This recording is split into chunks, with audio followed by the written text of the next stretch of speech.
3장 1절부터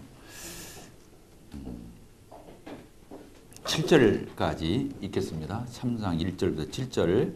미쁘다 이 말이여 곧 사람이 감독의 직분을 얻으려 하면 선한 일을 사모하는 것이라 함이로다. 그러므로 감독은 책망할 것이 없으며 한 아내의 남편이며 절제하며 신중하며 단정하며 나그네를 대접하며 가르치기를 잘하며 술을 즐기지 아니하며 구타하지 아니하며 오직 관용하며 다투지 아니하며 돈을 사랑하지 아니하며 자기 집을 잘 다스려 자녀들로 모든 공손함으로 복종하게 하는 자라야 할지며 사람이 자기 집을 다스릴 줄 알지 못하고 어찌 하나님의 교회를 돌아보리요. 새로 입교한 자도 말지니 교만하여져서 마귀를 정죄하는 그 정죄에 빠질까 하며 또 의인에게서도 선한 증거를 얻은 자라야 할지니 비방과 마귀의 올무에 빠질까 염려하라. 8절 이와 같이 집사들도 이렇게 되어 있죠. 이 디모데 전서, 후서, 디도서가 목표서신이라고 그랬잖아요. 디도서는 또 반복이 돼요. 거기 감독, 장로 또 나와요. 그러니까 이 디모데 전서만 이렇게 하면서 다른 서신을 연계하면 다 같이 이렇게 공부하는 것이 되겠죠. 특별히 이 교회 안에서의 지도력에 대해서 가르치고 있습니다. 교회 안에서 지도력. 지도력은 굉장히 중요하죠. 어느 파트에서든지 어느 공동체에서든지 지도력이 많은 걸 좌우하죠. 물론 다른 다 동역하고 협력하고 이렇게 하게 되겠지만 그러나 지도력은 결정적인 거거든요. 가령 배를 타고 항해를 한다고 할 적에 배 안에서 역할을 하는 사람들은 많아요. 근데 진짜 중요한 건 누구예요? 선장이 그 배의 방향성과 이런 모든 것들을 통과하지 않으면 안 되잖아요. 그래서 가정에서도 가장이 중요하잖아요. 가장. 회사에서도 CEO. 그렇죠? 또 우리나라에서 한동안 한 1년 정도를 얼마나 힘들었어요. 대통령이 없어가지고. 그렇죠? 리더가 그래버리니까 나라가 흉청흉청해요. 다른 나라에서 우리를 상대해 주지도 않고. 그렇죠? 대통령이 없으니까. 똑같죠. 교회는 더 말할 것 없죠. 교회의 리더가 두 종류가 있어요. 뭐예요? 감독과 집사예요. 따라합시다. 감독, 집사. 이렇게 돼요. 감독이 장로예요. 그리고 감독이 이제 또 목자가 되는 거예요. 목회는 목회자, 목자.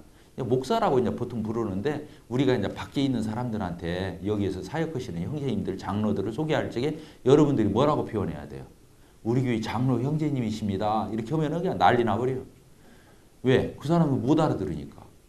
왜 그러냐면 그 사람들은 장로가 목회 안 해요. 그 사람들은 그냥 평신도 대표로서 주일날 한 번 나오면 되고 그냥 교회에 어떤 뭐 대소사 있을 적에 뭐 상의하는 정도거든요. 목표를 안 해요. 근데 우리 교회 지금 사역하시는 형제님들을 밖에다가 장로 형제님이십니다 하면은 장로라고 말든가 형제라고 말든가 그 사람들이 앞뒤가 안 맞는 거야. 장로면 장로고 형제면 형제. 그 형제라는 말은 아무 직분도 없을 때 형제라고 불러 거기는. 자매도 그래서 그렇게 부르는 거예요. 그러니까 장로 형제 그러면 이건 딴 나라 가서 얘기하는 것 같은 거예요. 이거 밖에다 얘기할 적은 여러분들이 뭐라고 말을 해야겠어요? 우리 교회 목사님입니다. 목사가 뭐 하는 거예요? 목회하는 거잖아요. 근데 성직자처럼 들리거든요. 목사 하면. 그러니까 목회자 이렇게 표현해도 되고 목자 아니면 우리 교회에서 목회하십니다. 이렇게 하면 되는 거거든요. 아니면 그냥 목사님 이렇게 부르시면 나중에 그 사람이 구원받고 뭔가 다 해명이 끝나고 나면 이거 자세히 가르쳐 줄 수 있어요. 장로가 목사고 장로가 감독이고 이런 걸 얘기해 줘. 왜 또 목사라고 하면 성직자 냄새가 나니까 그렇게 안 부르는지. 그리고 평상시에는 뭐 여러분들이 우리 온골 송천교회에서 저를 목사님이라고 부르는 사람 우리 교회에 한 명도 없어요. 그렇죠? 그렇지만 또 다른 사람들한테 복음전으로 나가서 이방인 저 밖에 있는 사람들한테 말을 적에는 목회하신다고 이렇게 소개를 다 하잖아요. 그게 타협인가요? 변질인가요? 변질이라고 생각하는 사람 손 한번 들어. 없으니까 지나. 이게 뭔 얘기인지 알겠죠? 그렇게 해야 되는 거예요. 여기 보니까 감독이 장로라고 그랬잖아요. 우리는 감독, 장로, 목사, 목자 이게 같은 거다. 그래서 이 교회에서 이 리더십이 잘 세워져야 돼요. 집사들. 그래서 이 부분이 안 되면 교회는 안 돼요. 왜 그러냐면 첫째는 가르침을 잘 해야 되는 장로가 세워져야 되기도 하지만 성도들이 가르침만 받아가지고 그렇게 안 살아요. 그 가르침보다 더 무서운 것이 뭐냐면 본을 보고 자라요. 따르다 본을 본다. 본이 되어야 한다. 본이 되어야 돼요. 본이 안 되면 아무리 잘 가르쳐도 문제가 돼요. 왜? 잘 가르칠수록 문제가 돼요. 왜냐면 잘 가르치니까 너무 잘 이해를 시키고 더 선명하게 가르쳤는데 본인은 그렇게 안 살아. 그러니까 본인이 자승자박 하는 거예요. 이해가 되세요? 여러분들 지금 주일학교 반사, 학생부 반사, 여기에 여러 지금 종류의 그런 일을 여러분들이 학생들 앞에 가서 주일학교, 학생부, 청년부 가서 본의 안 돼봐요. 아유, 자기나 잘하지. 말은 잘하네. 뭐 이럴 거 아니겠어요? 아유, 제 자식이나 잘 가르치지. 이렇게 당연히 나오는 거예요. 사람이 뭐 그 성도가 나빠서가 아니라 그렇게 분별되어지는 걸 어떻게 하냐고. 그래서 본이 돼야 돼요. 본이 안 되는 사람을 세우면 안 돼요. 그래서 여기 자격을 아주 자세하게 써놓은 거예요. 이 감독에 대해서는 15가지, 집사에 대해서는 7, 8가지 이렇게 자세히 써놓은 거예요. 그러니까 애매하게 써있질 않아요. 성경대로 세워야 되는 거예요. 장로도 성경대로 세우고 집사도 성경대로 세우고 그렇게 해야 되는 거예요. 그 교의 편의상 세우면 안 되는 거예요. 그래서 제가 이제 그 아까 목표는 그런 부분에 있어서 아까 21가지 썼다. 참 궁금하겠다. 21가지가 뭘까? 근데 어쨌든 그 중에 또 하나가 뭐냐면 진짜 본이 되는 리더를 세우자. 따라서 본이 되는 리더를 세우자. 이게 뭐냐? 성경적인 자격을 갖춘 사람을 세우자는 거예요. 그거 절대 타협하지 않겠다. 그걸 제가 굳게 결심했어요.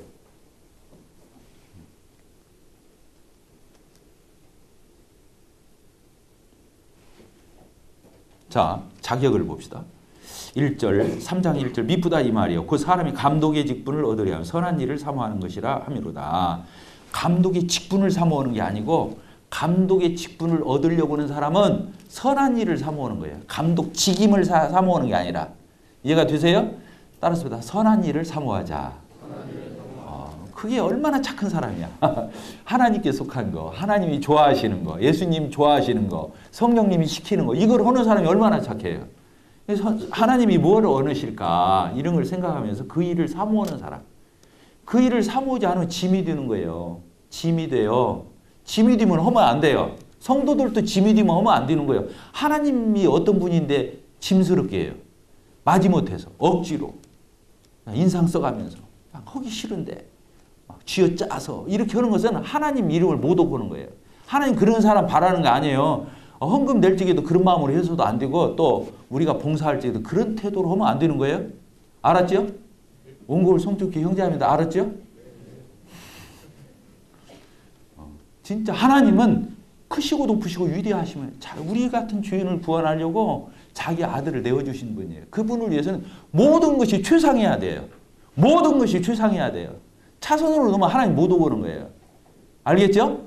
그렇게 다 못해도 마음은 그래야 되는 거예요. 못 오면 하나님 죄송합니다 하면 되는 거고 자꾸 막 변명하고 이유 붙이고 뭐 합리화하고 기준 끌어내리고 이러면 안 되는 거예요. 여기 장로의 자격도 여기 나오는 감독의 자격도 이렇게 완벽한 사람 골라라 그 말이 아니에요. 적어도 이런 사람이 골라라는 말은 한마디로 표현은 본이 되는 사람 골라라 이 뜻이에요. 이제 저한테 써라고 그랬으면은 성령님이 그렇게 쓰게 했을 것 같아요.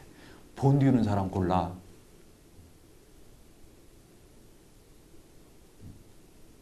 이해가 되시죠? 그 여기 그렇게 써 있어요. 선한 일을 사모해야 돼요. 주님 일은 선한 일을 사모해야 돼요. 그 일이 너무 좋아. 또 내가 하나님 일을 한다는 것이 막 너무 가슴 설레. 내가 뭔데 하나님이 나에게 이런 일을 시키나? 주일학교 반사를 맡기나? 왜 나한테 찬양팀을 맡기나? 나한테 왜 교회 시설을 돌아보고는 막 가슴이 설레야 돼. 막 이게 좋아가지고 가슴이 그냥 설레야 돼. 두근두근해야 돼. 그런 마음으로 해야 하는 거예요. 교회 일은. 주님 일은 다 그렇게 해야 하는 거예요. 이 말 구원 받았다면 그런 거예요. 구원 안 받았으면 다시 받아야 되고 다시 받는다는 건 좀 그렇고 하여튼 안 받았으면 받아야 되는 거지. 구원을 다시 받는 법은 없어요. 그렇죠? 받았으면 받은 거고 안 받으면 안 받은 거지. 그러니까 하나님은 그렇게 시시하게 섬기는 게 아니에요. 그래서 여기 선한 일을 사모하는 사람이 교의를 해야죠. 감독을 해야죠. 장로 일을 해야 돼요. 성도들이 볼 적에 저 장로 형제님은 모든 것에 앞서서 하나님을 생각해. 그리고 그것을 최우선으로 놔. 그리고 그냥 하나님 일이라면 양보가 없어. 막 깍듯해. 거기에 대해서는 이유가 없어. 자식들한테도 여기 나중에 뭐 자식들 잘 다스려야 한다 이런 말이 나오는데요. 장로들이 자기 자식한테 최상의 서비스를 해야 돼요. 진짜 온유하고 겸손하게 자식에게 정말 사랑으로 소통하고 교제하고 대화하고 자식을 정말 행복하게 해주고 그래야 되는 거예요. 왜? 버릇없게 하려고? 내가 하나님 섬기자 헐적에 따라오게 하려고. 이 말 알겠어요? 이 말 아시겠어요? 여러분들도 지금 다 조금 있으면 시집장가 갈 거니까 그 명심해야 돼요. 내 자식한테 잘못 오는 사람이 누구한테 가서 인심 쓰고 누구한테 잘할 거예요. 내 아내, 내 남편, 내 자녀 최상으로 잘해야 돼요. 최상으로 잘해야 돼요. 그래서 내가 하나님 섬기는 데 있어서 걸림이 안 되게 조금도 거기에 대해서는 이의제기가 없어. 우리 엄마 아빠가 저렇게 주님을 섬기는 거 보니까 너무 좋은가 봐. 너무 행복한가 봐. 그리고 저게 최상인가 봐. 거기에 올인하고 거기에 그런 모습을 보여줘야 하는 거예요. 그러니까 자식들이 다른 것은 다 양보해도 주님 섬기는 것만 양보 안 하는 거예요. 자녀한테. 이해가 되세요? 따라서 합시다. 자녀 섬기는 것만 양보하지 말자. 진짜 그렇게 하는 거예요. 그래서 아내도 자기 아내한테 정말로 잘해줘야 하는 거야. 언제고 해 웃고 따라오게. 아니면 얼마나 교회 와서 말이 많고 이 사람 저 사람 비유 맞춰야 되고 또 친절하게 해야 되고 또 이런저런 말 들려오면 상처받고 하는데 그 아내가 어떻게 사역을 할 거야. 그러니까 수시로 데리고 드라이브도 다녀야 되고 맛있는 것도 사줘야 되고 여행도 다녀야 되고 또 같이 앉아서 차도 마셔야 되고 뭔 말 있으면 들어줘야 되고. 저는 그냥 요새 몇 번 했어. 발 내놓으라고 해서 발 마사지 코코넛 오일 그 먹는 놈 손에다 발라가지고 막 주물러 주는 거예요. 몇 번 해서 그 맨날 하는 거 아니에요. 비밀인데 오늘 여기서 또. 왜 그러냐면 그렇게 해야 되는 거예요. 아내한테 내 몸처럼. 그렇게 해주고 하나님 앞에서는 얄짤 없어요. 하나님 섬기는 일은 뭐 마누라 비유 맞추기 위해서 양보하고 뭐 느슨하게 해주고 그래도 그렇게 하라고 그러고 애들한테도 자녀들한테도 절대로 하나님 앞에서는 그런 거 없다. 너는 마음을 다하고 성품을 다하고 목숨을 다하고 있는 힘을 다해서 주 너의 여호와 하나님을 섬겨라. 나와 우리 집은 여호와 하나님만 섬기겠다. 이것이 그냥 확실해야 되는 거예요. 이게 장로라는 거예요. 집사도 그렇게 써 있어요. 집사가 시시한 게 아니에요. 집사도 그렇게 써 있어요. 뒤에 다 그렇게 써놨어요. 여기 보니까 그러므로 감독은 책망할 것이 없으며 사람들한테 시시비비 그냥 창피한 이런 그런 말거리가 있으면 안 된다 그 말이에요. 한 아내의 남편이 되며 꼭 장가 가야 한다 하는 말은 아니에요. 독신으로 살아도 상관없어요. 그런데 장가를 간다면 남편 그 한 아내라야 된다는 거예요. 한 아내라야 된다는 거예요. 아내가 죽었어요. 그러면 다시 재가할 수 있어요. 다시 장가 갈 수 있어요. 재혼 못 온다 그런 뜻이 아니라. 근데 그냥 혼자 계속 살면 더 좋죠. 더 좋아요. 제 분별이에요. 근데 지나가서 여기 해당은 별로 안 될 것 같고 어쨌든 부부 생활의 건전성 그리고 또 성생활의 건전성. 자기 아내보다 가까운 사람이 있으면 안 돼요. 그 옛날에 알렉산더 쿠리안, 존 쿠리안의 형이 와가지고 그 장로 수양회 때 교제를 했어. 이 부분 가지고. 그러면서 뭐냐. 자기 아내보다도 대화가 더 잘 되고 교제가 편한 그런 자매가 교회 안에 있으면 안 된다고 하더라고요. 이해가 됐어요? 찔리는 사람 있어요? 없어요? 이제 장가들 안 갔으니까 시집들 안 갔으니까 그런 것 같아요. 자, 여기 한 아내의 남편이 되며 그다음에 절제하며 자기 컨트롤 할 수 있어요. 신중하며 조심스러워야 돼. 양을 다루는, 인격을 다루는 거, 생명을 다루는 또 단정하며 그 사람의 삶이 단순하고 단도리가 되어 있어야 돼요. 나그네를 대접하며 이렇게 돼요. 나그네 접대하는 거 이것은 옛날에는요 구제적인 성격이 있었어요. 밥 한 끼 주는 것은 이런 단지 친절이 아니고 구제. 그냥 굶어서 죽는 사람 많고 배가 고파서 다들 그러던 시대에 나그네 접대하는 것은요 큰 사랑이에요. 사랑. 옛날에 제가 어렸을 때 이 성경이 쓰여진 거 2000년이 지났는데 제가 어렸을 때면은 한 50년 전이거든요. 50년 전에 어떤 일이 있었냐면 어떤 양반이 하루 내내 가서 어떤 집 일을 해줘. 머슴살이를 해요. 그리고 품삯이 뭐냐? 그 집 식구 데리고 와서 점심 먹는 거야. 알겠어요? 새끼리 먹고. 그게 품삯이었다니까. 그러니까 그런 시대가 있었어요. 지금 50년 전에 그랬다니까. 이때는 오직했겠어요. 접대하는 것이 얼마나 밥 한 끼 주는 거. 그러니까 어쨌든 이 접대 자르는 것은요.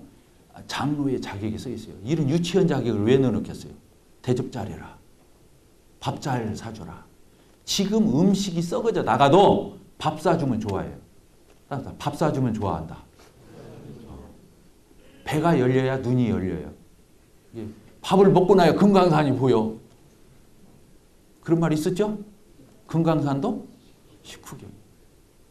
배가 고프면 딴 생각이 없어져 다 멘붕이 오는 거예요. 그러니까 사람을 어쨌든 마시든 먹이든 다과가 됐든 계속 먹어야 돼.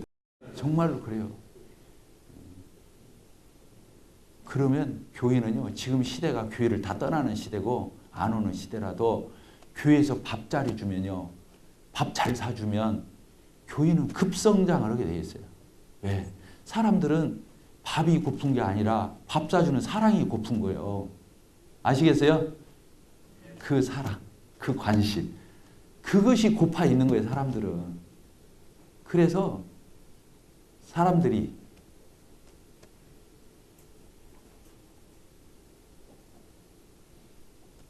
밥도 못 사주는 사람이 어떻게 복음을 전해줄 수 있어요? 말도 안 되는 소리예요.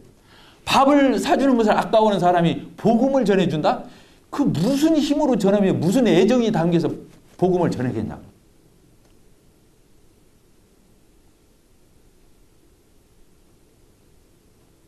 제가 여기서 성경 연구에서 신학적으로 여러분들이 설명해서 뭐 하겠어요? 신앙생활은 단순하고 명료하고 쉬운 거예요. 어려운 게 하나도 없어요. 실제로 안 하니까 문제예요. 실제로 입으로 하니까 문제인 거예요. 제스처로 하니까 문제인 거예요. 모양 내니까 문제인 거예요. 실제로 해야 돼요. 실제로 하면 하나님이 열매 맺게 하셔요.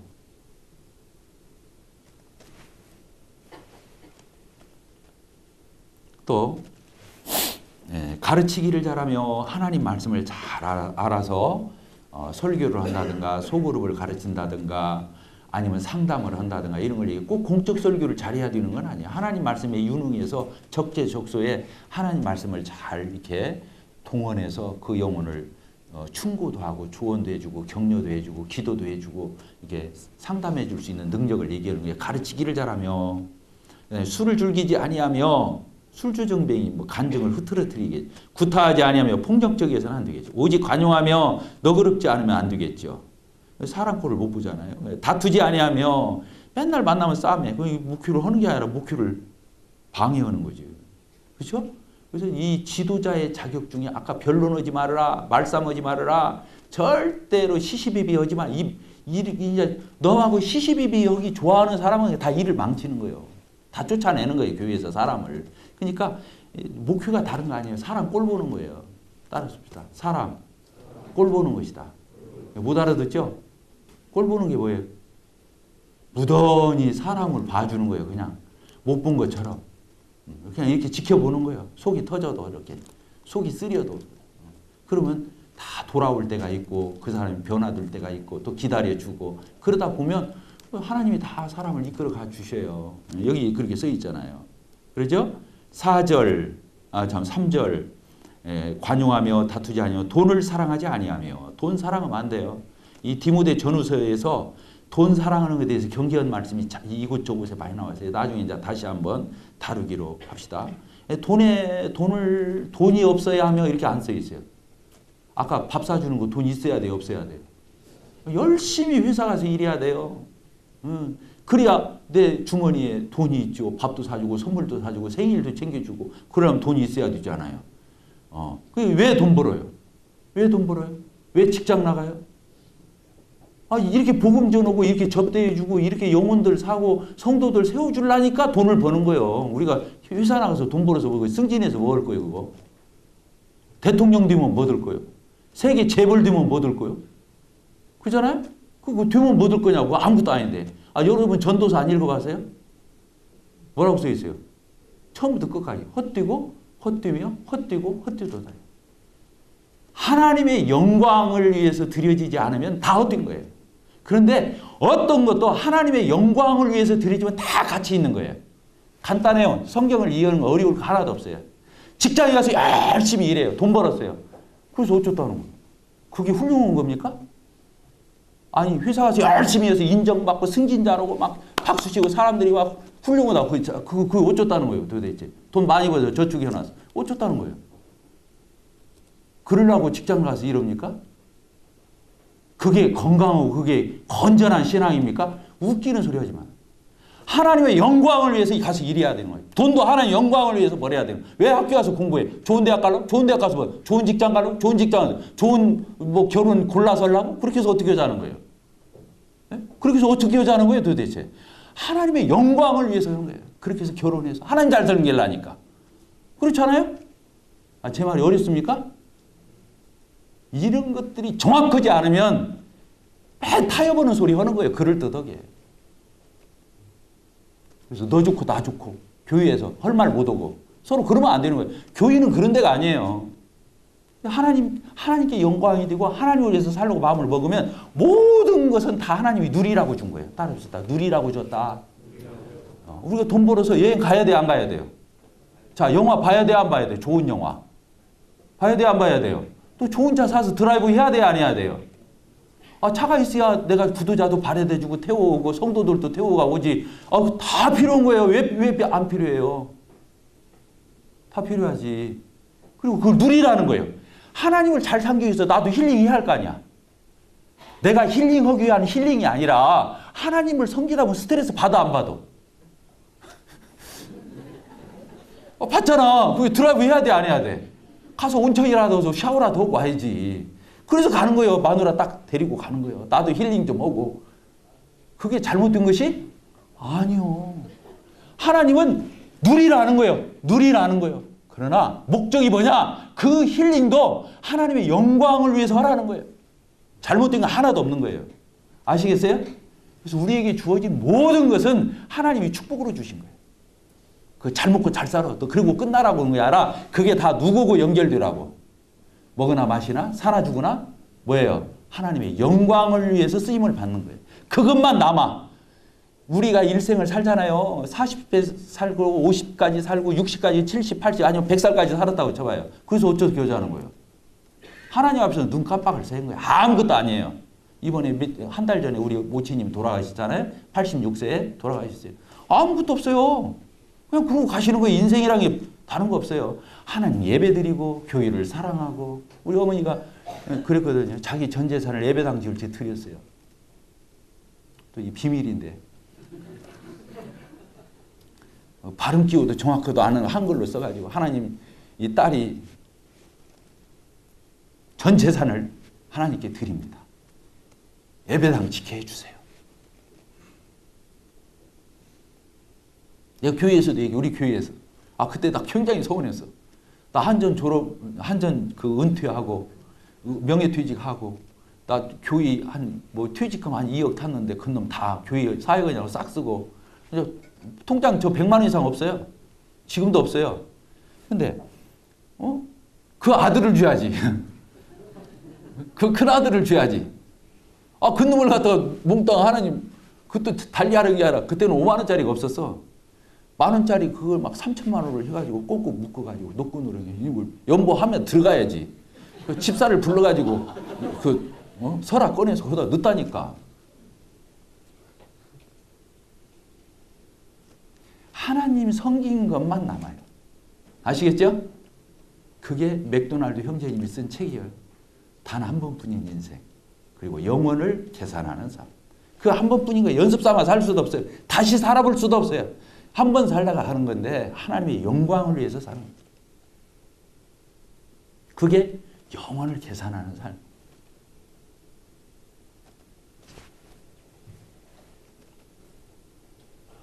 4절, 5절 같이 읽겠습니다. 우리 모두 시작. 자기 집을 잘 다스려 자녀들로 모든 공손함으로 복종하게 하는 자라야 할지며 사람이 자기 집을 다스릴 줄 알지 못하면 어찌 하나님의 교회를 돌아버리요. 목회하는데 제일 중요한 거예요. 아까도 본의도 한다고 했잖아요. 내 자식이 하나님 앞에 흐트러져 있는데 어떤 설교를 하냐 그거야. 미치고 폴딱 뜰 일이지. 뭔 설교를 하냐고요 도대체. 여기 써 있잖아요. 뭐 이 해석이 어려워요? 자기 집안을 잘 다스려서 자녀들이 공손해야 한다는 거예요. 또 복종해야 한다는 거예요. 하나님 뜻대로 잘 살아야 한다는 거예요. 그래야 성도들 앞에 설교죠. 여러분들 똑바로 사세요. 자녀 잘 키우세요. 이거 끝나는 거예요. 이게 왜 여기 써 있습니까?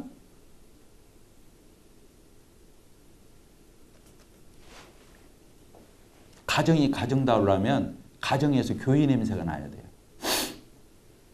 교회가 똑바로 하려면 교회에서 가정 냄새가 나야 돼요. 어렵죠? 자, 따라서 봅시다. 교회 같은 가정. 가정 같은 교회. 그러면 끝나요. 목회는 어려운 게 아니에요. 가정에 들어가 보면 식구들이 하나님 경외하고 하나님 중심, 목적이 분명하고 이렇게 해서 교회 같은 가정. 교회는 큰 가정인 거예요. 교회 오니까 무슨 조직 냄새, 단체 냄새, 회사 냄새, 여기가 무슨 공무원 이게 무슨 단체입니까? 그런 거 아니잖아요. 여기는 가정이 여기 형제자매, 아버지 하나님 다 가족 용어예요. 용어 자체가. 그래서 교회가 교회다우려면 가정 냄새가 나야 돼요. 가정에 가보면 교회 냄새가 나야 되는 거예요. 여기 써 있는 거예요. 그래서 자기 가정을 못 다니는 사람 어떻게 하나님의 교회를 돌아보냐고 써 있는 거예요. 이게 그 말이 집사에도 써 있어요. 몇 절에 써 있어요? 집사. 안 써 있나요? 12절 같이 읽겠습니다. 시작. 집사들은 한 아내의 남편이 되어 자녀와 자기 집을 잘 집사도 못 오는 거예요. 자녀가 똑바르게 양육이 안 돼요. 집사도 못 오는 거예요. 집사 세우면 안 되는 거예요. 교회 장로 집사가 무슨 명예직입니까? 섬김직이지. 이게 무슨 계급입니까? 그런 거 아니에요. 이 섬김의 맛을 아는 사람, 섬김의 스릴을 아는 사람, 섬김의 기쁨을 아는 사람, 이 섬김의 영광스러움을 아는 사람이 장로 집사를 해야 하는 거예요.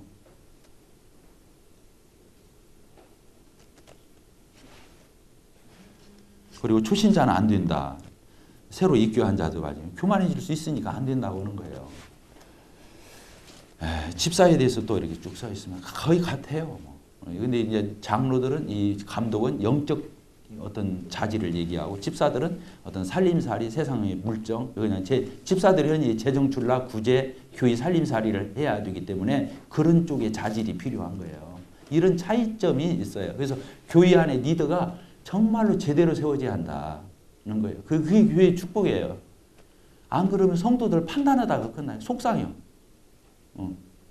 그래서 장로 집사들 복수로 세워져야 돼요. 따라서 복수로 세워져야 한다. 하나님은 성직자 제도를 배격할 뿐만 아니라 1인 목교도 배격이에요. 한 사람이 오면 안 된다는 거예요. 복수로 같이 동역하고 협력하고 사역해야 한다는 거예요. 그 대신 또 분담 사역을 하라는 거예요. 왜? 장로들마다 주특기가 달라. 집사들마다 주특기가 달라. 그러니까 그 주특기대로 해야 되는 거예요. 똑같은 일을 같이 하는 게 아니고 분담해서 하는 거예요. 동역해야 돼요. 하나님도 그랬어요. 하나님 삼위일체잖아요. 하나님 세 분이에요. 근데 하나예요. 그러니까 부부가 독립적인 두 인격체지만 결국에는 하나가 되는 것처럼 하나님도 세 독립적인 위격이에요. 그러니까 성부 하나님, 아버지 하나님, 아들 예수 그리스도 하나님, 성령 하나님 이렇게 세 분인 거예요. 근데 그분들이 하나가 되는 거예요. 그래서 삼위일체, 트리니티 이렇게 부르는 거예요. 그러니까 교회 공동체도 그와 같은 원리가 적용돼야 한다는 여기 하나님 나라니까. 그래서 교회도 복수 사역을 하는 거예요. 복수 사역. 거기에서 멋이 있고 아름다움이 있고 균형과 조화가 있고 거기가 바로 하나님의 나라의 작은 모형을 보는 거예요. 그래서 리더십이 그냥 성도들이 그걸 보고 배우는 거예요. 아, 사역을 저렇게 하는 거구나. 주님을 저렇게 섬기는 거구나. 이렇게 보고 배우는 거예요. 그래서 인격이 갈고 닦이고 다듬어지고 왜? 혼자 하면 그럴 것이 없잖아요. 같이 하니까 양보도 해야 되고 자기를 굽히기도 해야 되고 다른 사람을 격려해 주고 다른 사람을 경계도 해야 돼요. 잘못 나가면. 경계도 해야 되죠. 이렇게 해서 교회를 아름답게 이루어 가라고 복수 사역을 하는 거예요. 이해가 되시죠? 17절 5장 17절 이 부분을 보고 마치도록 하겠습니다. 여기 이제 장로에 대한 부분이 나오기 때문에 이렇게 보게 됩니다. 17절 보게 되면 잘 다스리는 장로들은 배나 존경할 자로 알되 말씀과 가르침에 수고하는 이들에게는 더욱 그리할 것이니라. 성경에 일렀으니 곡식을 밟았더는 소의 입에 망을 씌우지 말라고 하였고 또 일꾼이 그 싹을 받는 것이 마땅하다 하였느니라. 장로에 대한 고발은 두세 증인이 없으면 받지 말 것이 범죄한 자들은 모든 사람 앞에 꾸짖어 나머지 사람들 두려워하게 하라. 하나님과 그리스도 예수와 택하심을 받은 천사들 앞에 내가 엄히 명하노니 너는 편견 없이 이런 것들을 지켜 아무 일도 불공평하게 하지 말며 아무에게는 경솔히 안수하지 말고 다른 사람의 죄에 간섭하지 말며 내 자신을 지켜 정결하게 하라. 지금 장로에 대한 권면이에요. 첫째 뭐냐? 잘 다스리는 장로들 이렇게 써 있어요. 따라서 잘 다스리는 장로들. 저희 교회도 장로가 5명이 있어요. 여기도 5명이 있다고 들었어요. 또 여러분들이 지금 섬기는 우리 청년들이 섬기는 지역교마다 장로들이 있을 거라고요. 장로들이 있는데 그 장로들을 존경해야 돼요. 따라서 장로들을 존경하자. 그러니까 세상 모든 걸 버리고 주님 섬기기 위해서 이 고상함을 알고 와서 주님 섬기는데 우리가 존경하고 따라줘야죠. 그래야 안 지치죠. 참 호시탐탐 막 판단하고 뭐 이게 실수 같은 거 잡아내고 그걸로 일삼고 이런 건 안 되는 거예요. 할 수 있는 대로 그 장로들하고 사이좋게 지내고 또 정말 각별하게 대해드리고 이렇게 해야 되죠. 막 어쨌든 그렇게 하라는 거예요. 그래서 장로 5분이 있으면 5분질, 5분질, 5분질 이렇게 존경하라 그런 뜻이 아니에요. 장로들을 존경해야 되는데 정말로 헌신적으로 일하고 또 정말 영향력 있게 일하고 정말 거기에 투자를 정말로 하면서는 장로들을 영적으로나 물질적으로나 마음적으로나 은사로나 이게 열정이 있게 하고 정말로 그렇게 하는 장로를 더 존경하라고 써 있어요. 아시겠습니까? 대답해 보세요. 아시겠습니까? 네. 그러니까 똑같이 존경해라 이 아니에요. 존경은 다 똑같이 해야 되지만 그 존경의 분량은 다 다른 거예요. 그 장로가 어느 정도 정말 그 주님 일에 헌신하는지 또 거기에 올인하는지 거기에 정말 쏟고 있는지 정말 거기 힘들게 하는지 이런 것들을 봐가지고 여러분 다 알잖아요. 장로들 5명이 있다 그걸 몰라요? 다 알지. 교회에 2명이 있든 3명이 있든 알잖아요. 그러면 그런 장로는 더 귀히 여겨주라는 거예요. 이해가 되셨죠? 그리고 장로들 안에서도 또 질서가 있어요. 질서가 있어요. 아까 삼위 하나님 앞에서도 삼위일체 하나님도 질서가 있는 거예요. 어떻게 돼 있어요? 삼위 하나님 다 동등해요. 성부, 성자, 성령 동등해요. 근데 그 안에 질서가 있어요. 아버지가 누구요? 하나님 아버지. 아들이 누구요? 예수 그리스도. 성령. 이렇게 있잖아요. 질서가 있어요. 그래서 제1위 되신 아버지 하나님, 2위 되신 제 예수 그리스도, 3위 되신 성령님 이렇게 있는 거예요. 그러니까 하나님 안에도 질서가 있다니까요. 똑같아요. 장로들 안에 질서가 있어요. 질서가 있는 거예요. 그래서 서로 교회의 행정이나 어떤 일을 할 적에 동등하게 해야 돼요. 동등하게 서로. 그러나 그 안에 또 뭐가 있어요? 질서가 있어요. 질서가. 그게 인격인 거예요. 따라서 인격. 그걸 수준이라고 그러는 거예요. 그런 것을 똑같은 장로니까 그냥 마음대로 서로 그냥 막상대고 이런 게 아니라는 거예요. 우리 형제 자매들 다 동등해야 안 해요. 예? 여러분들끼리 동등하잖아요. 근데 여기에서 먼저 구원받은 형제 자매님, 또 나이 드신 형제 자매님, 더 영적으로 성숙하신 형제 자매님, 교회에서 정말 나보다도 더 참 본이 되게 달려가는 형제 자매님들, 그런 형제 자매들을 여러분들이 동등하다고 해서 함부로 대우면 되겠어요, 안 되겠어요? 안 되는 거예요. 그게 인격이라니까요. 동등한데 인격이 있는 거예요. 수준이라는 게 성숙이에요. 그런 것들이 교회 안에서 반영이 안 되면 안 되죠. 그런 것들을 지금 여기다 적어놓고 있어요. 그래서 또 이제 이 장로들이 이제 어떤 잘못이 있을 적에는 분명한 증거가 있어야 되고 또 뭐가 있어야 되냐면 증거뿐만 아니라 증인이 확실히 있어가지고 해야 한다는 거예요. 아시겠죠? 어슬 보게 남의 소문 듣고 그랬어? 막 이런 게 아니라. 그리고 또 한 가지는 진짜 장로가 죄를 지었어. 그럴 적에는 장로가 죄 지었을 적에는 은밀히 다루지 말라는 거예요. 성도들 가운데 때로 어떤 범죄가 있었을 때요. 이게 공적으로 다룰 때가 있고 아니면 사적으로 장로들이 불러가지고 그 개인한테만 책망하고 이렇게 근신을 이렇게 명하고 덮어놓을 수 있어요. 교의적으로 광고 않고. 그러나 장로는 그러면 안 돼요. 장로는 교회 안에서 공적으로 나타나게 일했기 때문에 장로가 죄를 지으면 그렇게 하지 말라는 거예요. 드러내놓고 치리하라는 거예요. 장로는 이렇게 보호도 받아야 되지만 또 장로가 실제로 죄를 지었을 적에는 일반 성도들과 같은 수준으로 다루면 안 된다고 그 다음에 써 있는 거예요. 몇 절에 써 있습니까? 20절. 그렇게 써 있죠. 범죄한 자들을 모든 사람 앞에서 꾸짖어. 이 범죄한 장로를 이 뜻이에요. 여기서는 범죄한 장로는 개인적으로 다루는 게 아니라 모든 사람 앞에서 꾸짖어서 나머지 장로들로 하여금 두려워하게 하라 이렇게 써 있어요. 그리고 그래서 이 장로나 집사들을 세울 적에 함부로 안수하지 말아라. 왜? 그 사람을 세우고 안수한 사람도 책임이 있기 때문에 그런 거예요. 그 말씀이 몇 절입니까? 22절에 써 있어요. 뭐라고요?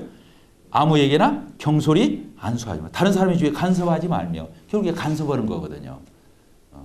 그런 취약성을 가진 장로에게 안수를 세우면 그 사람을 세운 사람이 그런 책임도 있단 말이에요. 직간접적인 책임이 있다. 이렇게 해서 장로들에 대한 보호 이런 것들이 이렇게 나와 있습니다. 네, 오늘은 여기까지 이렇게 하도록 하겠습니다. 기도하고 마치겠습니다.